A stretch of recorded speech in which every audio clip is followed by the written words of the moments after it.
கர்த்தருடைய பரிசுத்த நாமத்துக்கு மகிமை உண்டாவதாக.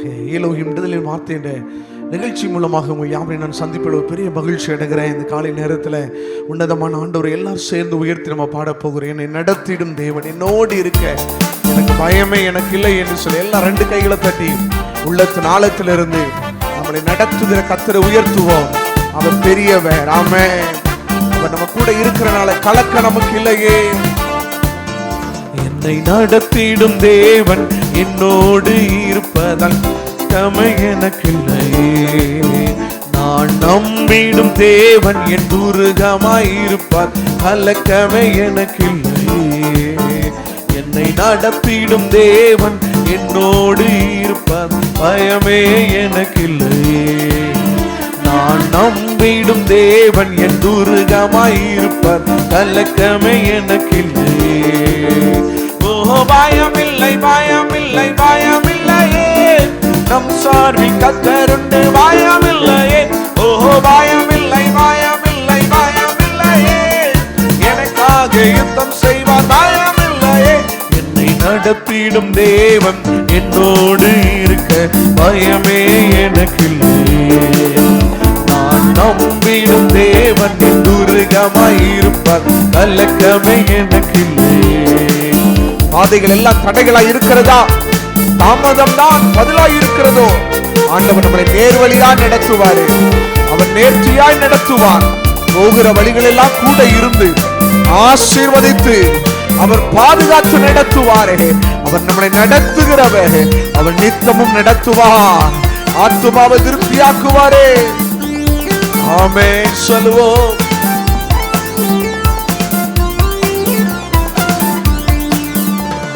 பாதைகள் எங்கும் தடை கட்டலோ, தாமதம் மட்டும் பதிலானதோ. பாதைகள் எங்கும் தடை கட்டலோ, தாமதம் மட்டும் பதிலானதோ. நேர்வழியாய் நம்மை நடத்திடும் தேவன் நிச்சயம் நடத்துவார் பயமில்லையே. நேர்வழியாய் நம்மை நடத்திடும் தேவன் நிச்சயம் நடத்துவார் பயமில்லை. ஓ பயமில்லை பயமில்லை பயமில்லையே, நம் சார்பில் கர்த்தருண்டு. ஓ பயமில்லை பயமில்லை பயமில்லையே, நமக்காக யுத்தம் செய்வார் பயம். எல்லாம் சொல்லுங்க. ஓ பயமில்லை, எனக்கு பயம் இல்லை. ஆண்டவர் நம்ம கூட இருப்பாரு. உன்னோடு இருந்து உன்னை நடத்துவார், உன்னை பலப்படுத்துவார், உன்னை அபிஷேகிப்பாரு. ஹல்லேலூயா. ஓ பயமில்லை பயமில்லை, நமக்காக யுத்தம் செய்வார் பயமில்லை. நல்லா கைகளை தட்டி சொல்லுவோமா, என் வாழ்க்கையில எந்த சூழ்நிலைகள்ல நின்னாலும் கர்த்தர் என்னை நடத்துவார். கர்த்தர் என்னை நடத்துவார் பயம் இல்லை. தடைகளா ஓ பாதைகள் எல்லாம் அடைக்கப்பட்டு இருக்கிறதா? கர்த்தர் நடத்துகிறவர் உங்க கூட இருக்கிறாரு. நீங்க பூர்வமான நினைக்காதீங்க, முந்தின சிந்திக்க வேண்டாம். அவர் புதிய காரியத்தை ஆண்டவர் செய்வாரு. அவர் வழியை உண்டாக்குவார், அவர் பாதையை உண்டாக்குவார். பயம் இல்லைன்னு சொல்லி அறிக்கையிடுங்க. எதை குறித்து பயப்பட வேண்டாம். அவர் நடத்துவார், நித்தமும் நடத்துவார், பாதுகாப்பாய் நடத்துவார், நேர்த்தியாய் நடத்துவார், சுவையான வழியில் நடத்துவார். ஆராதனை நேரத்தில் எங்களோடு இணைந்து ஆராதித்தோம். உங்களுக்கு அந்த தேவனுடைய நடத்திப்பு இருக்க போகிறது. இயேசுவின் நாமத்தில் பிதாவே. ஆமென் ஆமென். அல்லேலூயா. கிறிஸ்துவுக்குள் பிரியமான கர்த்தருடைய பிள்ளைகளை, இந்த நாளில் ஆண்டவருடைய சமூகத்தில் கொஞ்ச நேரம் இந்த மாதத்துடைய வாக்குத்தத்த செய்தியினுடைய தொடர்போடு நம்ம எல்லாரும் கர்த்தரை ஆராதிக்க போகிறோம். ஆண்டவருடைய வார்த்தை சொல்லுகிறது. ஏசாயா தீர்க்கதரிசன புஸ்தகம் 58வது அதிகாரம் 11வது வசனம் சொல்லுகிறது, கர்த்தர் உங்களை நித்தமும் நடத்தி மகா வறட்சியான காலங்களில் உங்கள் ஆத்துமாவை திருப்தியாக்குவார் என்று வேதம் சொல்லுகிறது. பிரியமானவர்களே, கர்த்தர் உங்களை நித்தமும் நடத்துவார். அல்லேலூயா. அவர் எப்படிப்பட்ட ஆண்டவரா? உங்களை நடத்துகிற ஆண்டவர். அவர் எப்படி நடத்துவாரு? உங்க கூட இருந்து நடத்துவாரு. அவர் நீங்க போகிற இடங்கள் எல்லாம் கர்த்தர் கூட இருப்பாரு. அந்த ஆண்டவரை குறித்து நம்ம பார்க்கும் பொழுது வேதத்தின் ஆதியாகமத்தின் புஸ்தகம் 26வது அதிகாரம் 3வது வசனத்தை நம்ம வாசிக்கலாமே. இந்த தேசத்திலே வாசம் பண்ணு, நான் உன்னோட கூட இருந்து உன்னை ஆசீர்வதிப்பேன். நான் உனக்கும் உன் சந்ததிக்கும் இந்த தேசங்கள் யாவையும் தந்து உன் தகப்பனாகிய ஆபிரகாமுக்கு நான் இட்ட ஆணையை நிறைவேற்றுவேன். வேதம் சொல்லுகிறது, ஆபிரகாமின் நாட்களில் உண்டான போல ஒரு பஞ்சம் உண்டானது ஈசாக்கின் நாட்களில. ஆண்டவர் அந்த ஈசாக்கை பார்த்து சொல்றாரு, நீ இந்த தேசத்துல என்ன செய்ய, குடியிரு, இந்த தேசத்துல வாசம் பண்ணு. ஆண்டவர் சொன்ன தேசம் எந்த தேசம்னா, பஞ்சகாலம் நிறைந்த தேசம். மழை இல்லை, விளைச்சல் இருக்காது, ஒரு பசி நிறைந்த ஒரு ஜீவிதம் உள்ள தேசத்துல ஆண்டவர் சொன்னார் ஈசாக்கை பார்த்து, நீ இந்த தேசத்துல நீ வாசம் பண்ணு. ஆண்டவர் சொன்ன, நீ வாசம் பண்ணு, நான் உன் கூட இருந்து உன்னை என்ன செய்வேன், ஆசீர்வதிப்பேன். உன் தகப்பனுக்கு ஆணையிட்ட அந்த ஆணையை நிறைவேற்றுவேன், உன் சந்ததியை ஆசீர்வதிப்பேன் என்று கர்த்தர் சொல்லுகிறார். அல்லேலூயா. பாருங்க, ஆண்டவன் அவன் கூட இருந்து உன்னை ஆசீர்வதிப்பேன். ஆண்டவர் சொல்லிட்டார்னா வனாந்திரத்துல கூட ஆண்டவர் போஷிப்பார். பஞ்சகாலமா இருந்தால் ஆண்டவர் போஷிப்பாரு. வெறும் ஆளு, நீ ஒரு அனாதையா இருந்தாலும் கர்த்தர் உங்களை போஷித்து நடத்துவார். ஆண்டவர் சொல்லிட்டார்னா, யாக்கோபு குறித்து நம்ம எல்லாம் நன்கு அறிந்திருக்கிறோம். யாக்கோபு புறப்பட்டது வெறும் கோழு தடியும் தான். ஆண்டவர் யாக்கோபு என்ன செய்தாரு, 2 பரிவாரங்களுக்கு ஆசீர்வதித்தாரு. வசனம் அப்படிதான் சொல்லப்பட்டு இருக்கிறான், கூட இருந்து அவர் ஆசீர்வதிப்பேன் என்று கர்த்தர் சொல்லுகிறார். பிரியமானவர்களே, உபாகம புஸ்தகம் 1வது அதிகாரம் 11வது வசனத்தை நம்ம வாசிப்போமே. உபாகமம் 1:11. நீங்கள் இப்பொழுது இருக்கிறதை பார்க்கிலும் 1000 மடங்கு அதிகமாகும்படி உங்கள் பிதாக்களின் தேவனாகிய கர்த்தர் உங்களுக்கு சொல்லியபடியே உங்களை ஆசீர்வதிப்பார். பிதாக்களுக்கு சொல்லியபடியே உங்களை ஆசீர்வதிப்பார். கர்த்தர் வாக்குத்தத்தம் பண்ணிட்டார்னா, ஆண்டவர் சொல்றார், நீங்க இப்ப இருக்கிறத பார்க்கல 1000 மடங்கு கர்த்தர் ஆசீர்வதிப்பார். பஞ்ச காலம்தான், தேசத்துல மழை இல்லை. ஆனா வேதம் என்ன சொல்லுது தெரியுமா, ஈசாக்கு விதை விதைத்தான், கர்த்தர் 100 மடங்கு ஆசீர்வதித்தாரு. ஆனா இங்க வேதம் சொல்லுகிறது, நீங்கள் இப்பொழுது இருக்கிறதை பார்க்கலாம் 1000 மடங்கு, 100 மடங்கு இல்லைங்க, 1000 மடங்கு கர்த்தர் என்ன செய்வானா, ஆசீர்வதிப்பானா. எதற்கு தெரியுமா, உங்களுக்கு உங்கள் பிதாக்களுக்கு கொடுத்த வாக்கு தத்தங்களை நிறைவேற்றுவதற்காக நம்ம கூட இருந்து ஆசீர்வதிக்கிற தேவன் நம்ம கூட இருக்கிறார். அல்லேலூயா. அதே அதிகாரத்தை நீங்கள் வாசிக்கும் பொழுது வேதத்தை நம்ம வாசிக்கலாம். அந்த 15வது வசனம் 18வது வசனத்தெல்லாம் நம்ம வாசிக்கும் பொழுது கர்த்தர் அவர்கள் கூட இருந்தார், அவர்கள் நடத்தினார் என்று சொல்லி தான் நம்ம பார்க்க. நீங்க ஆண்டு சொல்ல, உங்க கூட கர்த்தர் இருப்பாருங்க. எதிரி பார்த்து உங்களை பார்த்து சொல்லுவான். ஈசாக்கை பார்த்து எந்த மனுஷன் சொன்னானோ அதே மனுஷன் சொல்றான், ஈசாக்கு எவ்வளவோ நெருக்கம் இருந்துச்சு, ஏசேக்கு, சித்தனா, இது போன்ற அநேக அனுபவங்களை தாண்டினாரு. ஒரு சூழ்நிலைகள்ல அந்த அமலேக்கியர்கள், ஈசாக்குக்கு விரோதமாக எழும்பின அந்த பெலிஸ்தர்கள், இவர்கள் எல்லாரும் ஒருவேளை நெருக்கத்தை கொடுத்திருக்கலாம். ஒரு நாள் அவங்க புரிஞ்சுக்கிட்டாங்க, ஈசாக்கோடு கர்த்தர் இருந்தார் என்பது. அந்த வசனத்தை வாசிக்கும் பொழுது வேதம் சொல்லுகிற பாருங்க, 29வது வசனத்தை நம்ம வாசிப்போம். ஆதியாகமம் 26வது அதிகாரம் 29. நாங்கள் உம்மை தொடாமல் நன்மையையே உமக்கு செய்து உம்மை சமாதானத்தோட அனுப்பிவிட்டது போல நீரும் எங்களுக்கு தீங்கு செய்யாதபடிக்கு உம்மோட உடன்படிக்கை பண்ணிக்கொள்ள வந்தோம். நீர் கர்த்தரால் ஆசீர்வதிக்கப்பட்டவராமே. நெருக்கம் கொடுத்தவன் இவனுடைய ஈசாக்கு கிணறு தோன்ற இடங்கள் எல்லாம் என்ன செய்தாங்க, அபகரித்த மனிதர்கள் இன்னைக்கு வந்து சொல்றாங்க, நீ ஆண்டவரால் ஆசீர்வதிக்கப்பட்டவராமே. அல்லேலூயா. பிரியமானவர்களே, யார் உங்களை பகைக்கிறார்களோ, யார் உங்களுக்கு நெருக்கம் கொடுத்தார்களோ, யார் உங்களை அழிக்க நினைக்கிறார்களோ, அவங்களே ஒரு நாள் உங்களை பார்த்து சொல்லுவாங்க, நீ கர்த்தரால் ஆசீர்வதிக்கப்பட்டவராமே. அதே அதிகாரத்துல 28வது வசனத்தை கூட நம்ம வாசிக்கலாமா? அதற்கு அவர்கள், நிச்சயமாய் கர்த்தர் உம்மோடு கூட இருக்கிறார் என்று. நிச்சயமாய் கர்த்தர் உம்மோடு கூட இருக்கிறார் சொன்னேன் பாருங்க, கர்த்தர் உங்க கூட இருக்கிறார். ஆமே. ஈசாக்கோட நான் இருப்பேன்னு சொன்னாரு, கண்டிப்பா ஆண்டவர் கூட இருந்தார். வசனம் சொல்லுகிறது, கர்த்தர் உம்மோடு கூட இருக்கிறார் என்று கண்டோ, ஆகையால் எங்களுக்கும் உமக்கும் ஒரு ஆணை ஏற்பாடு உண்டாக வேண்டும் என்று. பாருங்க, உங்களுக்கு எனக்கு ஒரு ஆணை, ஒரு அக்ரிமெண்ட், ஒரு உடன்பாடு. ஏன்னா ஈசாக்குக்கு எவ்வளவோ தோல்வி வந்தது, நெருக்கம் வந்தது, மன உளைச்சல் வந்தது. ஆனா ரெகோபத்தை கர்த்தர் உண்டாக்குனாரு. எதிரி பார்த்து சொல்றான், உம்மோடு கர்த்தர் இருக்கிறார் என்பதை கண்டோம். இன்னைக்கு நம்ம கூட ஆண்டவர் இருக்கிறாரு. உங்க ஊழியத்துல, உங்க குடும்பத்துல, உங்க பிசினஸ்ல, உங்க பிள்ளைகளுடைய காரியங்களை கர்த்தர் இருக்கிறார் என்பதை கண்டோன்னு சொல்லத்தக்கதாக கர்த்தர் உங்களை ஆஸ்வதிக்க போறாரு. ஆமே. இதுதான் ஆண்டவருடைய நடத்திப்பு. கர்த்தர் நடத்துவாரு, பஞ்ச காலத்துல நடத்துவாரு. வனாந்திரத்தில் நடத்துவாரு. தோல்வியின் மத்தியில, இழப்பின் மத்தியில எல்லாம் லாஸ் ஆயிடுச்சுயா, எவ்வளோ பிரயாசப்பட்ட, எல்லாம் வெறுமையா போச்சு, நான் ஏமாந்து போயிட்டேன்னு சொல்லி கூட நீங்க இந்த வார்த்தையை நீங்க கேட்டுட்டு இருக்கிறீங்கன்னா, கர்த்தர் உங்களை பார்த்து சொல்றாரு, உம்மோடு கர்த்தர் இருக்கிறார் என்பதை கண்டோன்னு சொல்லத்தக்க கர்த்தர் உங்களை ஆஸ்வதிக்கும். அந்த ஆஸ்வாதம் சும்மா சாதாரண ஆஸ்வாதம் இல்லைங்க.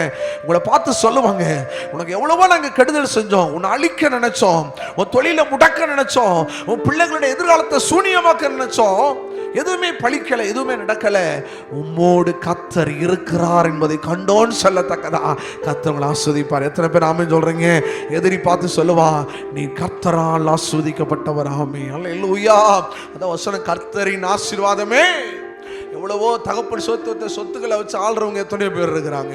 குறுக்கு வழியில போய் சம்பாதித்து ஐஸ்வர்யமான ஆசீர்வாதம் பெற்றவங்க எத்தனையோ பேர் இருக்கிறாங்க. அதெல்லாம் நிலைச்சு நிற்காதுங்க. கர்த்தரிடத்திலிருந்து வருகிற ஆசீர்வாதம், கர்த்தரால வருகிற ஆசீர்வாதம் நமக்கு நம்முடைய தலைமுறைக்கு ஆசீர்வாதமா இருக்கும். கர்த்தர் உங்க கூட இருந்து ஆசீர்வதிப்பார். எத்தனை பேர் ஆமென் சொல்றீங்க?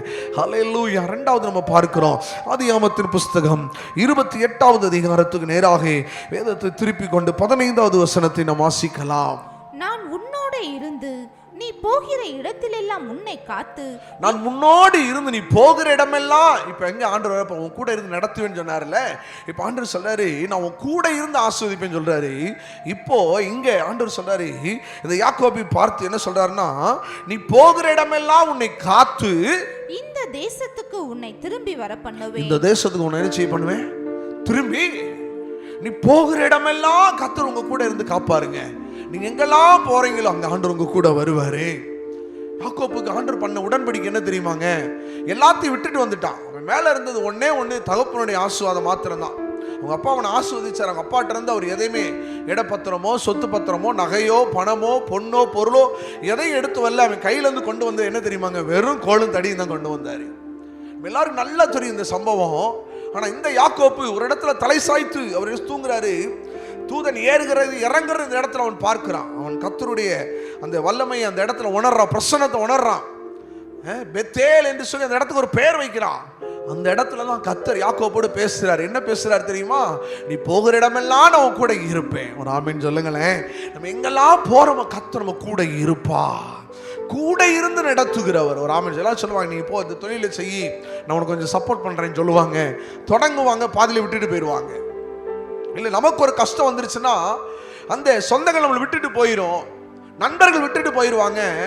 ஆனால் கர்த்தர் எப்பவுமே நம்ம கூடையே இருந்து, நான் எங்கெல்லாம் போகிறோன்னு அங்கே கர்த்தர் கூட வருவார். ஆமென் சொல்லுங்க.